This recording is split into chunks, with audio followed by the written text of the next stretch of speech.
Hello everyone, कैसे हैं आप लोग। वेलकम टू ममता क्लासेस का। आज हम लोग नया टॉपिक पढ़ेंगे। When drawings of equal amount are made only during a period of 9 months. पिछले क्लास में 6 मंथ्स था और यहाँ पे 9 मंथ्स है, यानी कि पार्टनर पूरा साल विड्रॉ नहीं किया है। First 3 months no drawings was made by the partner. Drawing कब से शुरू हो रहा है? 4th मंथ से। अंडरस्टूड? मतलब अप्रैल, मई, जून। अगर फाइनेंशियल ईयर आपका अप्रैल से लेके 31 मार्च है तो first 3 months no drawing was made by partners. Drawing starts from the 4th month. तो ये केस नंबर 8 हो गया, क्योंकि 7 केसेस तो हमने पहले ही डिस्कस कर लिया है। अब इस केस में भी 3 ऑल्टरनेटिव सिचुएशंस होगा। एक बिगनिंग ऑफ ईच मंथ, दूसरा मिडिल ऑफ ईच मंथ और तीसरा eight the end of each month. तो हम लोग स्टार्ट करते हैं। ये सारे 3 सिचुएशन के लिए कॉमन है कि 9 महीने का ही विड्रॉल हुआ है। तो इसमें पहला आ गया in the beginning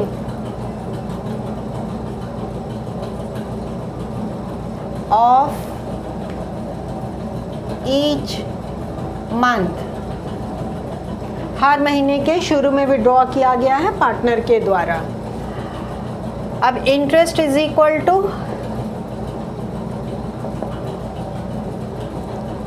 monthly drawings into 9, क्योंकि 9 महीने के लिए ही विड्रॉ हुआ है तो 9 से मल्टीप्लाई करेंगे। फिर into rate of interest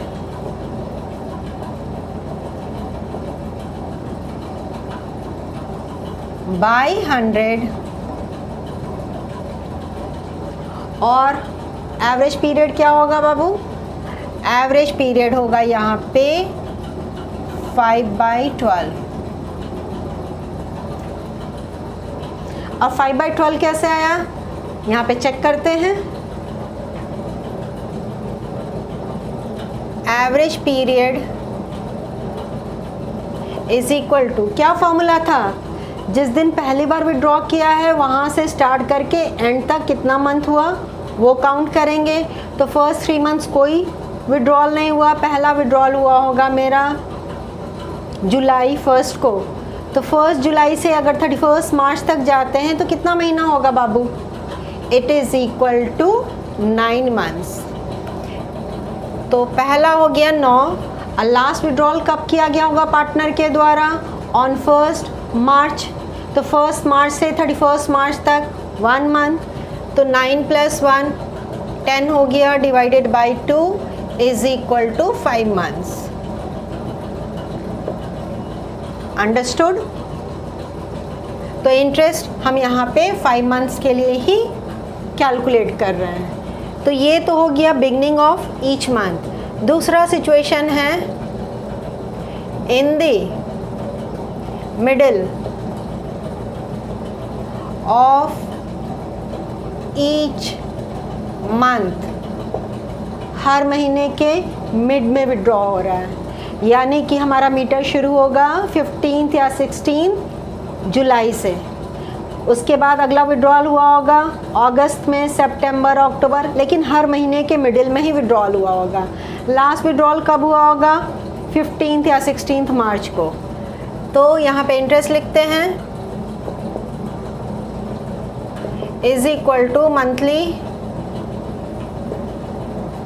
drawings into 9 into rate of interest by 100 और पीरियड 4.5/12। यहाँ पे पीरियड आपका आएगा 4.5। Let's check average period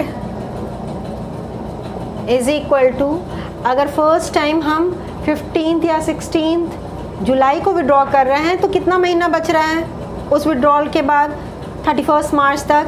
it is equal to 8.5 months.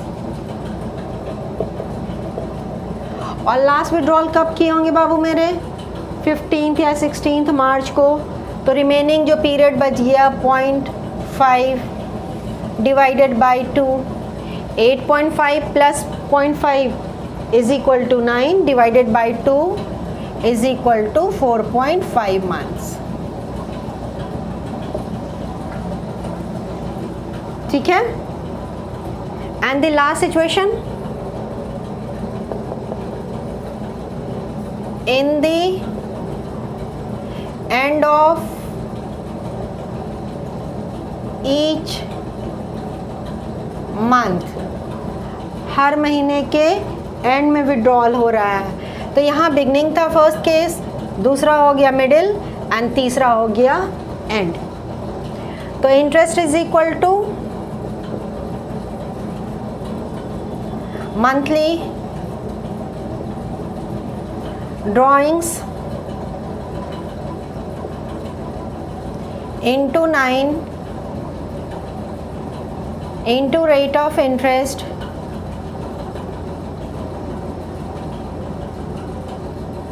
by 100 into 4/12। यहाँ पे पीरियड आपका 4 होगा। अब चेक कर लेते हैं एवरेज पीरियड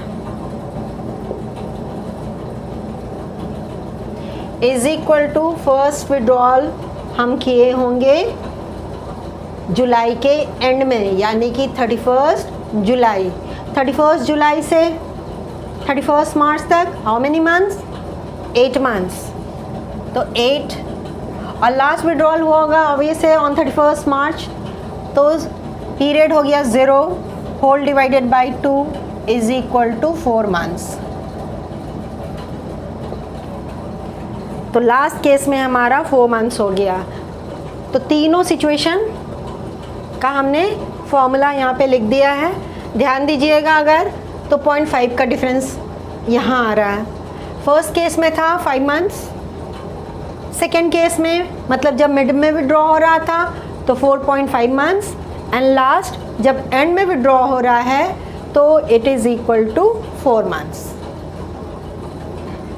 क्लियर है ना?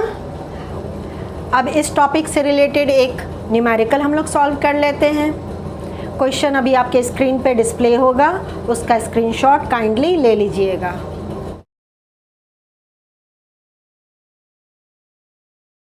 Let's see the question. A B and C started business on 1 July. Business कब शुरू किया गया इनके द्वारा? 1 जुलाई को। You find that A drew 8,000 in the beginning of every month for 9 months ending 31st March 2021। अब ये बिज़नेस से शुरू किए हैं 1 जुलाई को, तो ऑब्वियस है उससे पहले का पीरियड तो कंसिडर होगा नहीं, लेकिन अगर फ्रॉम द बिगनिंग भी अगर हम कोई बिज़नेस कंटिन्यू कर रहे हैं और वहाँ भी 9 मंथ्स पीरियड के लिए ही ड्राइंग हुआ है, तो सेम फॉर्मूला को यूज़ करके हम लोग इंटरेस्ट कैलकुलेट करेंगे। अगर 9 months for the year ending 31 March mention है तब। अंडरस्टूड? फिर बी का ड्राइंग्स है 8,000 at the end of every month for 9 months ending 31 March. B भी हर महीना 8,000 ही विड्रॉ किया है, लेकिन ये हर महीने के एंड में विड्रॉ किया है। She drew 8,000 every month for 9 months ending 31 March 2021। और थर्ड पार्टनर हर महीने के एंड में विड्रॉ कर रहा है for the period ending 31 March 2021। Calculate interest on drawings at the rate of 10% per annum. आपको इंटरेस्ट कैलकुलेट करना है and the rate of interest is 10% per annum. बहुत ही आसान क्वेश्चन है, हम लोग इसको सॉल्व करते हैं। तो शुरू करते हैं। Total drawings is equal to ₹8,000 into 9, क्योंकि तीनों पार्टनर का सेम विड्रॉल का अमाउंट है, इज इक्वल टू ₹72,000। अब चलते हैं ए का इंटरेस्ट कैलकुलेट करने के लिए। तो ए का अमाउंट 72,000 इंटू 10/100 और इंटू हाउ मेनी मंथ्स, 5/12। यहाँ पे एवरेज पीरियड कितना महीना, 5 महीना। अभी हम जस्ट एक्सप्लेन किए थे शुरू में। तो निकालिए interest 3,000।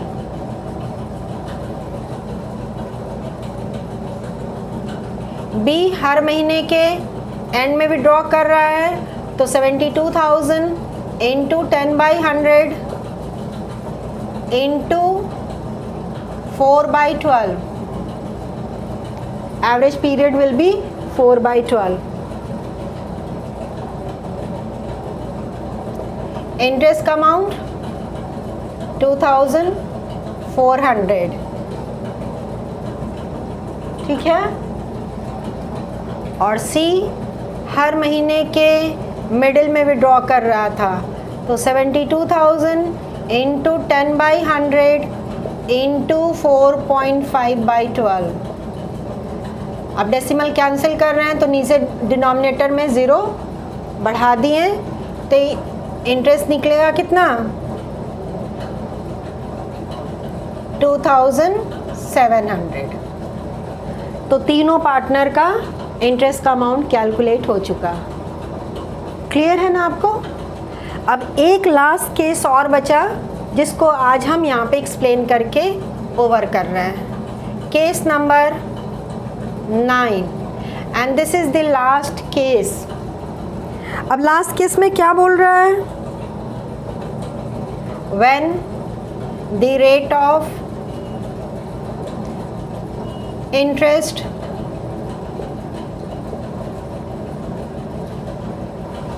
is given without the word per annum,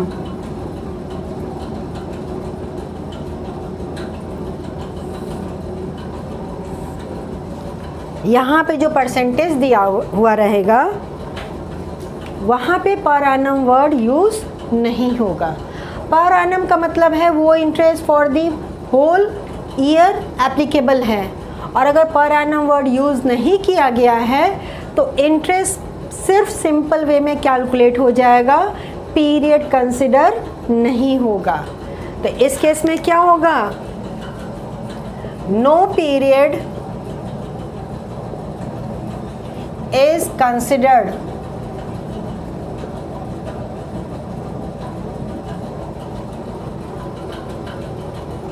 period consider नहीं होगा। तो इंटरेस्ट कैसे निकलेगा, तो interest is equal to amount of drawings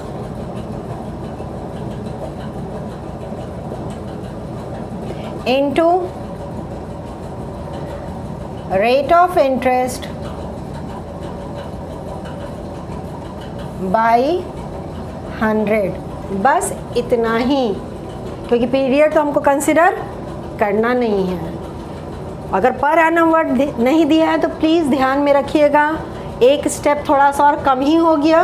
हमको इंटरेस्ट निकालने के लिए बस ड्राइंग्स के अमाउंट को किससे मल्टीप्लाई कर देना होगा, रेट ऑफ इंटरेस्ट से।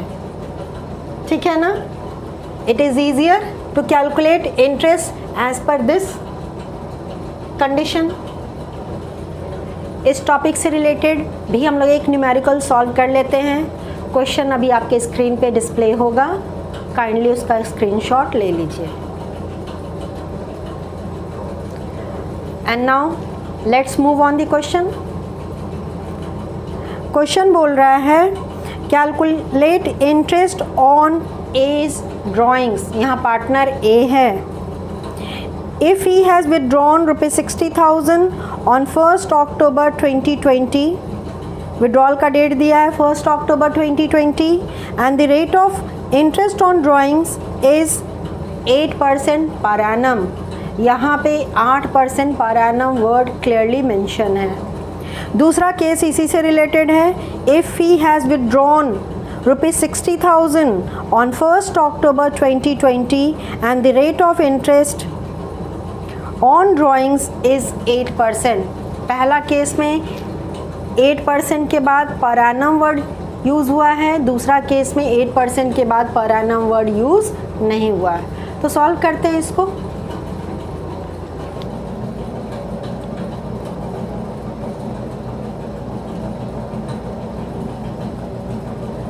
केस 1 है इसका, इंटरेस्ट इज इक्वल टू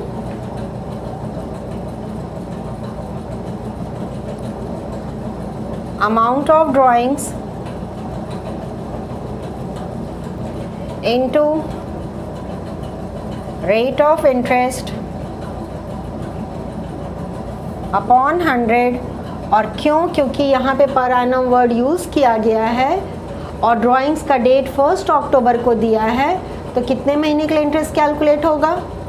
1 अक्टूबर से लेके 31 मार्च तक। It is equal to 6 months.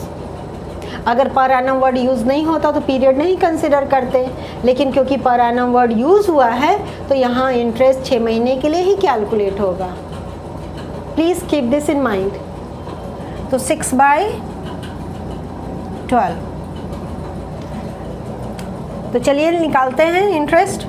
Amount था 60,000,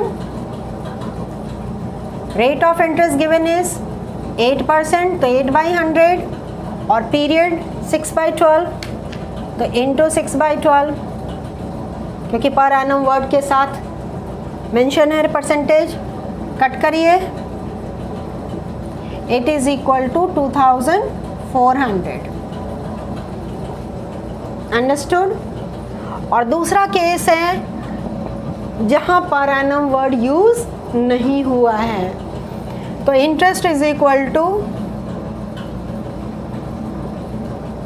ये वाला फॉर्मूला,